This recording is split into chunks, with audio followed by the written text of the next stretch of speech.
नमस्कार। यूपी की सियासत में सांपों की एंट्री हो गई। अभी तक सांप का चक्कर आपने एलबीश यादव वाले मसले में सुना होगा। अब यूपी की पॉलिटिक्स में भी सांप की एंट्री हो गई बाकायदा। अभी 3 रोज पहले मैंने इसी कार्यक्रम में आप लोगों से कहा था कि ओम प्रकाश राजभर बहुत लंबे समय तक इंतजार करने वाले व्यक्ति नहीं है।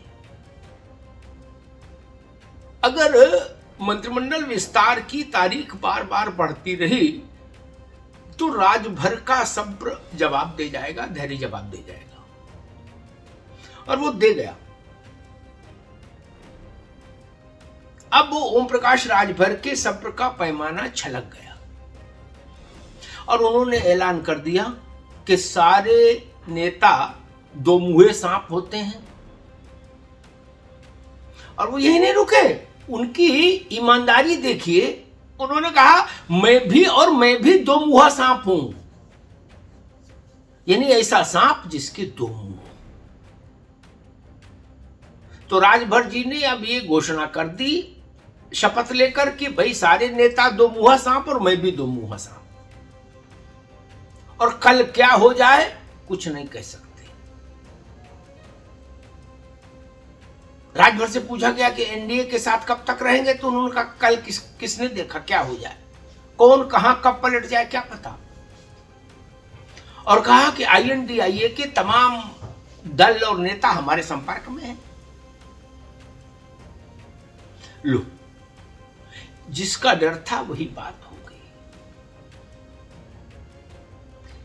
शायद भारतीय जनता पार्टी को ये लग रहा होगा कि थोड़ा और इंतजार कराए ओम प्रकाश राजभर को। उनका आकलन ऐसा होगा भाजपा का। और राजभर को लग रहा है कि अगर बहुत इंतजार किया तो ना इधर के रहेंगे ना उधर के रहेंगे, लोकसभा चुनाव सर पर है। अगर इधर प्रसाद नहीं मिल रहा तो जिधर मिल सकता हो उधर ही चलो, और नहीं तो कम से कम इनसे तो अलग हो। यह स्थिति बन गई अब उत्तर प्रदेश में। हालांकि बाद में ओम प्रकाश राजभर के बेटे अरुण राजभर ने अपने पिता की इस बहादुराना स्वीकारोक्ति को कि मैं भी दो मुंहा सांप हूं, उसको थोड़ा घुमाने फिराने की कोशिश की और उन्होंने सफाई दी अरुण ने कि ओम प्रकाश राजभर ने जो कहा है सांप वाली दो मुंहा सांप वाली बात, वो अपने लिए नहीं कही, वो समाजवादी पार्टी के लिए कही। लेकिन ये लीपापोती का मसला था। हकीकत ये थी कि राजभर ने यही कहा कि सब नेता दो मुंहे सांप और मैं भी दो मुंहा सांप। कब क्या कर हो जाए कुछ नहीं कोई जान सकता। ये वो ओम प्रकाश राजभर हैं जो ताल ठोक कर कुछ वक्त पहले तक कह रहे थे कि दिल्ली से बात हो गई है, बता दिए हैं कि हफ्ते भर बाद शपथ लेनी है, मंत्रालय में बता दिए। या कभी कह देते थे पत्रकारों से लखनऊ से मंत्री बनता है जी, मंत्री दिल्ली से बनेगा। वो अब इस स्थिति पर आ गए, उनका धैर्य यहां तक अधैर्यशीलता में परिवर्तित हो गया कि उन्होंने कहा कि भाई हम कब पलट जाएं कोई कुछ नहीं कह सकता, और विरोधी शिविर के साथ भी मेरे संपर्क यथावत कायम है। यही होना था जो हो रहा है। अब आप इसको भारतीय जनता पार्टी की सोची समझी रणनीति कह सकते हैं। अगर आप भाजपा को लीवरेज देना चाहते हैं और अगर आप भाजपा को तटस्थता की कसौटी पर कसना चाहते हैं तो आप ये भी कह सकते हैं कि ऐसा तो नहीं कि भाजपा से रणनीतिक चूक हो रही है, लेकिन कुछ तो है गड़बड़। ओम प्रकाश राजभर को पहले आश्वासन और उसके बाद प्रतीक्षा काल थमा देना, ये दोनों चीजें अटपटी हैं। अगर मंत्री नहीं बनाना था तो एनडीए में लेने से पहले कह देना चाहिए था कि भाई आपको मंत्री नहीं बनाएंगे, आपकी इच्छा हो एनडीए में आ जाओ, ना इच्छा हो मत आओ। और अगर बनाना था तो फिर चीजों का मजा खराब करने से कोई लाभ नहीं। सहजता से, सरलता से समय के साथ बना देते तो राजभर भी खुश होते, आप भी खुश, भाजपा भी खुश रहती, एनडीए के बाकी साथियों में भी एक भरोसा जगता कि भाई चलो भाजपा जो कहती है सो कर देती है, साथियों के साथ जो डील तय होती है उसका क्रियान्वयन हो जाता है। लेकिन अब स्थिति ऐसी फंस गई कि मसला चौराहे पर आके खड़ा हो गया। हाँ, एक बात तय है, उत्तर प्रदेश की राजनीति अगर आप देखिए तो मैं बहुत सोचने विचारने के बाद ये कह सकता हूं कि ओम प्रकाश राजभर को वो चाहे कितना भी विचित्र बोलते हो, कितनी भी उनके कहीं भी कभी भी पलट जाने की संभावनाएं रहें, फिर भी लोकसभा चुनाव के मद्देनजर राजभर के लिए विपक्षी शिविर का दरवाजा खुला है अभी, ऐसा मुझे लगता है। अखिलेश यादव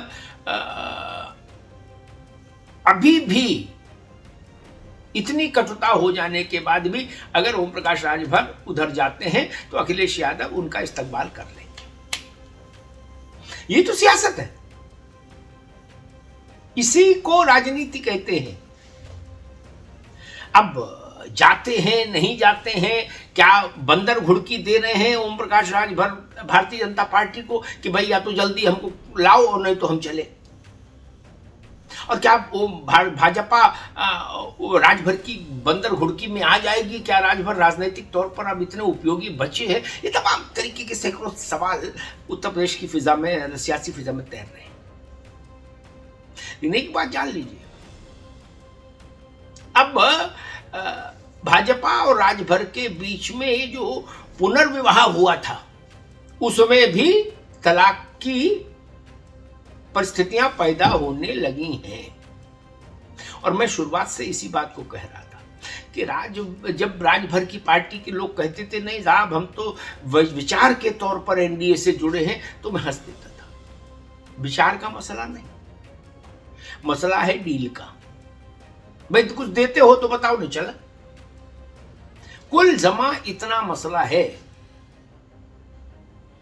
और क्या भारतीय जनता पार्टी ने राजभर से कमिटमेंट किया था और किया है?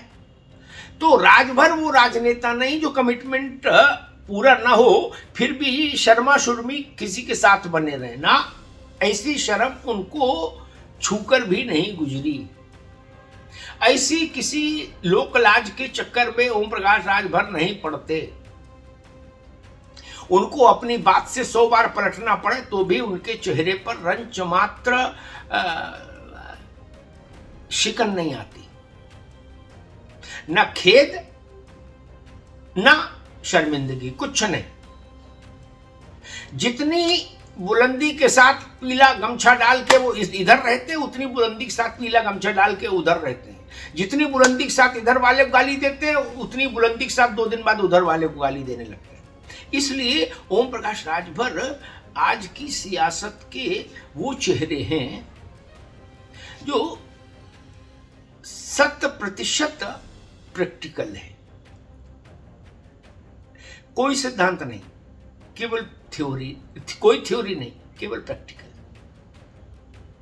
प्रैक्टिकल तो दुनिया में एक ही होता है, क्या दे रहे हैं और क्या चाहते हैं बदले में। राजभर उसी सिद्धांत के अनुयायी हैं, उसी सिद्धांत को पालन करने वाले हैं। करते अधिकांश राजनेता यही हैं, लेकिन वो कुछ पर्देदारी के साथ करते हैं, थोड़ी हिपोक्रेसी के साथ करते हैं। राजभर के पास न पर्देदारी है न हिपोक्रेसी है, सीधी सपाट बात, इस हाथ दे उस हाथ ले। अब देखना यह है भाजपा इस लेन देन को कैसे अंजाम तक पहुंचाती है राजभर के साथ। धन्यवाद।